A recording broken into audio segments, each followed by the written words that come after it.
Hey, my boy, I teach you how to do the F word.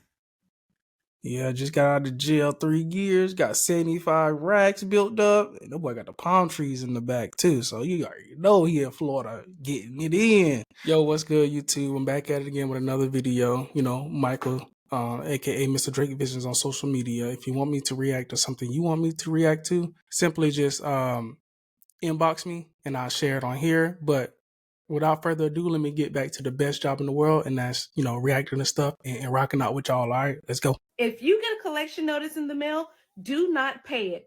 Follow these steps instead.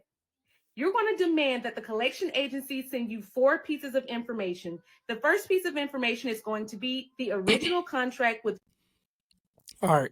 Now, I think I react to a video like this when I was telling people that these companies not going to have that information, and I don't even think it's required for them to have a wet signature. To be honest with you, I don't know where this line of thinking come from, especially with the original contract, because most stuff that we're doing now is like digital, so it's not going to hold up, right? But this is a lawyer reacting to it, and he giving this thank face. So let's keep going. With your wet signature on it.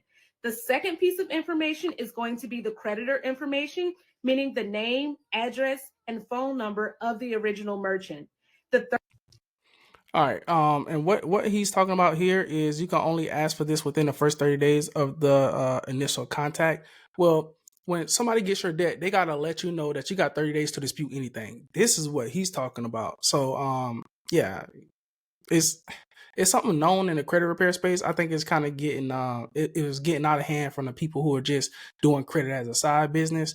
So these lawyers actually still practice the way you're supposed to do credit repair. It's just a lot of people just kind of mucked up the waters and actually went to jail for doing stuff the wrong way. So let's keep listening. Phone number of the original merchant. The third thing that you're going to ask for is the payment history and the itemized billing associated. All right. Yeah. So they're not required. Don't get it twisted. The difference between required and you asking for it is like two different things.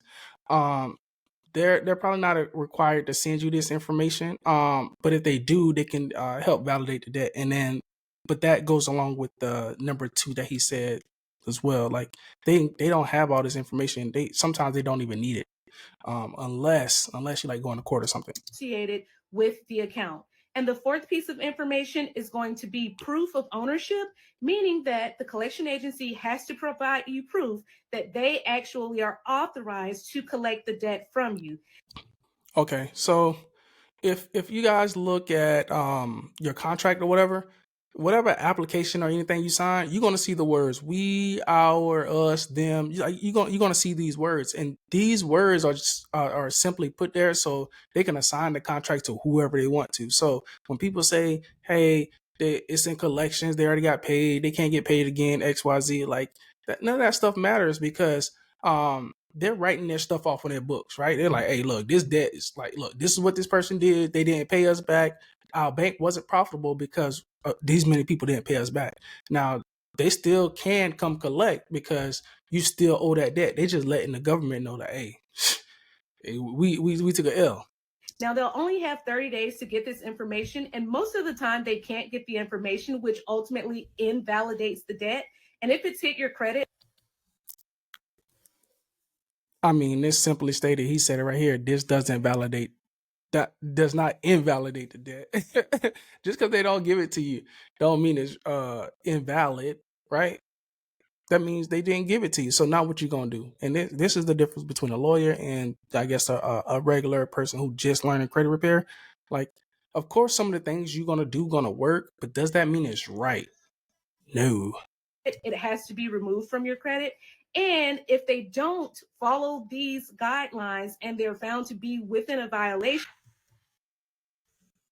Yeah, there you go. Some real information. Here's the deal. I don't know why he ain't saying this stuff. Like he should at least let them voice it over or something. If you request verification of the debt from the collector, they have 30 days to prove it. If they don't, all this means is they can't collect until they do. Okay, so that's the difference. Like the difference between asking for something and going the extra mile to prove it, right? So if somebody didn't send you, if they didn't send you that initial communication and they can't prove it and they try to take you to court, all you need is a consumer lawyer to back you up, for real, for real. they might actually have to pay you $1,000. Yeah, I mean it's in the law, but I think she was roundabout too much. Like she wasn't like really detailed. But oh yeah, I gotta tell y'all this. I'm not a licensed attorney, and I can't give y'all legal advice. This ain't legal advice. This will be reacted to financial stuff or TikTok. But yeah, she really can't tell you what to do because she ain't a lawyer either. So what we do is we try to educate people the best way we can with the information that we know. Is just simply like some people are spreading out misinformation to get into people's pockets. And then the people who are truly doing the stuff is having a hard time breaking out because they don't understand marketing. But let's get into one more video. If your credit score is in the 4s, 5s, or okay, y'all. I didn't watch this one yet, but I'm gonna watch it with y'all. I'm gonna try to only make 2 stops, one at the 50-second mark and the other one at the end. Let's get it. 6s, I would highly recommend not scrolling past this because I'm going to show you how to repair your credit for free. And no, this is not clickbait or watch bait, I guess you can call it. This is a real viable method of how to fix your credit for free. I'm going to show you how. So a lot of these people on YouTube, Instagram, TikTok, they all sell courses. And by the way, I have a course too, but I wanted to give you guys a free resource to use to fully repair your credit, steps A through Z of what you need to do, what letters you need to send, and why. And that is why I created the 10-step DIY credit repair process. As you can see, there's all these different videos, 1 through 10, of exactly the steps you need to take and what you need to send, where you need to send it, literally everything you need to know to go through the entire dispute process with letters and instructions. This completely takes the thought out of it. You don't have to think about what to do, where to send it. It all is in there. It's on my TikTok. So if you click on my profile and scroll down, you'll see a block of all these. They're all posted in order. You don't have to go search it through different videos. I posted them in sequence so you guys can go and view these one by one. Click heart on all of them, click like so you can save them in your TikTok profile and then revisit them when it's time to send out round 2, 3, 4, etc. So again, all you need to do is go down to my profile, click on step 1 out of 10, and that's going to be your first round of disputes you send out to the credit bureaus. I show you exactly how to do everything. And if you have any questions, of course, you can reach out to me, comment. I'm pretty good at responding to the comments in the videos there. So go ahead and try that. Let me know how it goes in the comments after you get your dispute sent out, and I will talk to you guys soon. And if you guys like the free content I'm putting out to help you repair your credit, if this is helping you at all and you're getting value out of it, do me a favor and click that like so more people can see it and it gets pushed out into this TikTok ether algorithm and more people can see it and it supports the page. So I would really appreciate it. Oh, and if you're not following yet, it's the button's right there. Just go ahead, see that follow button. All right, cool. Being that I'm a I guess credit repair millionaire, made $1 million in the credit repair space. That's what that little trophy back there is for. I don't know. Like I ain't getting that from this video. He was just telling you, I got a step-by-step process of how to do stuff. I didn't watch it at all. So overall, like it might not be bad. I'm not gonna watch it now. I'm gonna find another video to react to. I'm sorry I wasted y'all time. I hope we're still having fun here though. All right, y'all. This should be a good one. Because he said this the stuff they don't tell y'all. Let's get it. Most people who do credit repair won't tell you this because they're too busy making money from it. But let me give you a sneak peek. These are the exact steps you need to take to remove negative items from your credit report. First, you need to send a letter to the credit bureaus requesting official copies of your credit reports to ensure your data is being listed correctly. And if not, they must delete it from your credit report. Next, once you receive all your credit reports from all 3 bureaus, you need to compare all 3 credit reports and mark and highlight any information that is not being listed correctly. After that, you want to send a letter thanking the bureaus for responding to your request, but letting them know that their investigation was not thorough and that you've noticed many errors in your credit report. Be sure to also attach copies of your credit report with the highlighted and marked errors that you found. After you sent that letter, you should see deletions in your credit report, and that's how you clean your credit. Woo! Fire information. Yeah, it's that simple, but you got to know which laws to say and how to react. Because if you follow his, oh, he got a free DIY credit repair software. Okay, cool. So what happens is like after you do that, then what's next? then what's next? The what's next probably gonna be his course, and that's fine for people. Like, he spent his time building that course and helping people. So whatever. Let's get into some of these comments. What if the information listed is correct? Under the FCRA law, ask them to prove how they got the correct information to report. In order to report, they must have the original signed contract. No. I wonder what comment he responded to. What's the address in the letter? What if inquiries are matching?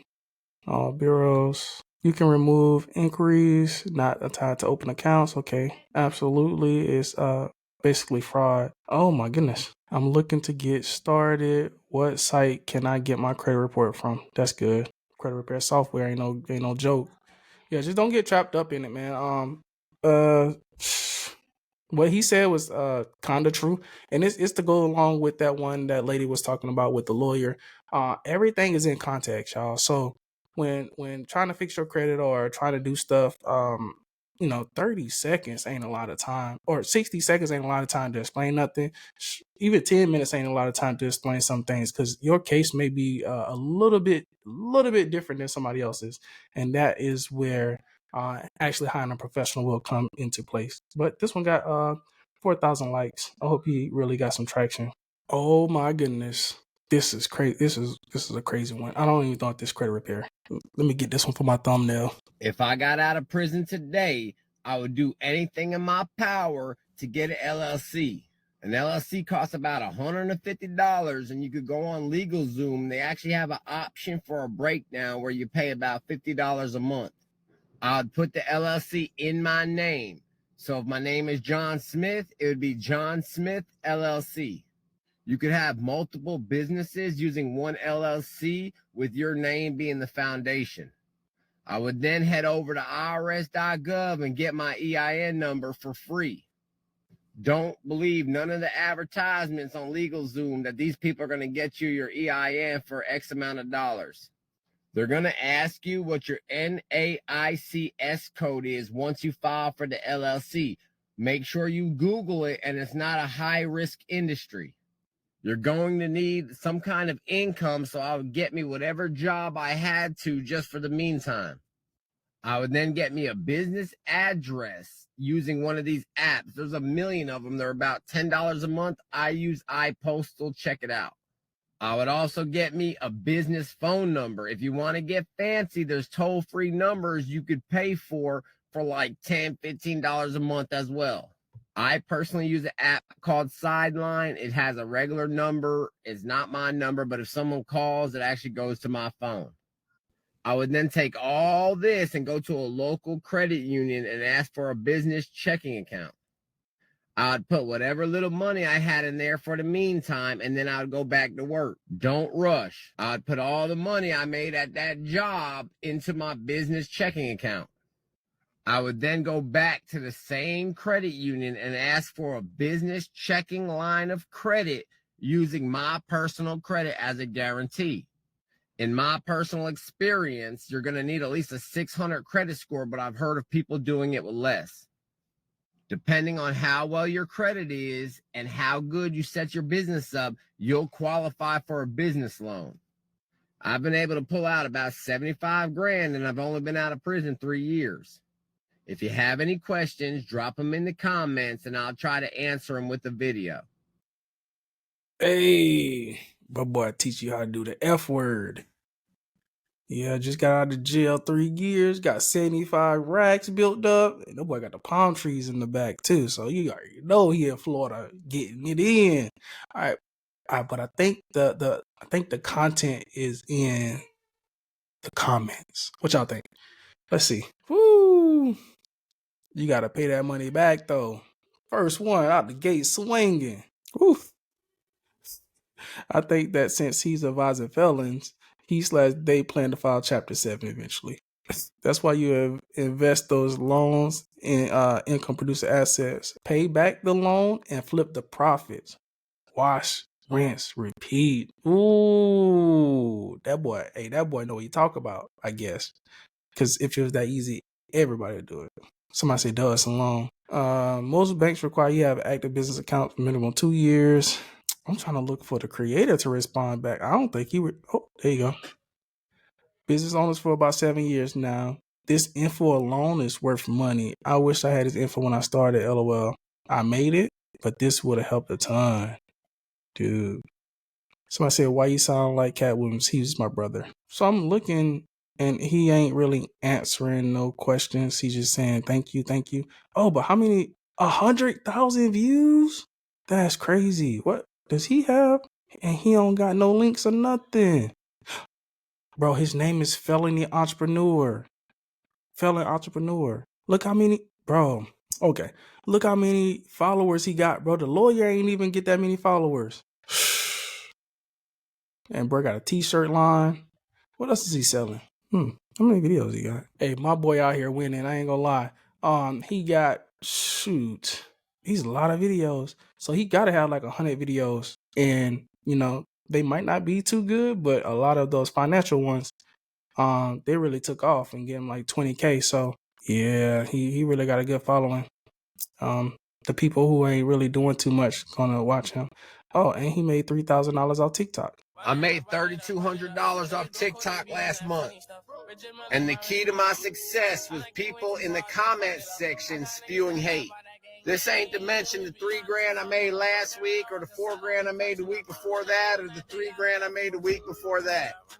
I just want to take a moment and shout out all my haters who are helping. He is absolutely right, bro. Haters can get you paid. Hold on, let me stop sharing. Haters can get you paid too. So a lot of people, they even make hate content. Like that big guy who was dancing, like he was real big and he was dancing, and a lot of people didn't like it because he was dancing in people's faces. But because people hated, they would comment in those comments, and those comments, those eventual likes, those dislikes or whatever, it got engagement. So these social media platforms will push anything as long as it got engagement, because they can put the product in front or behind the video. You know what I'm saying? Like mostly behind the video. But hey man, that's it, man. I think I'm done right there. Thank y'all for supporting me and staying true to the channel. Let me know what y'all want me to react to next. Like I said, you can hit me up on Instagram, drop a video if you want me to react to it, or you want some advice on it, something like it. If I have the expertise, I'll talk about it. But again, I'll see y'all on the other side of good credit. Peace.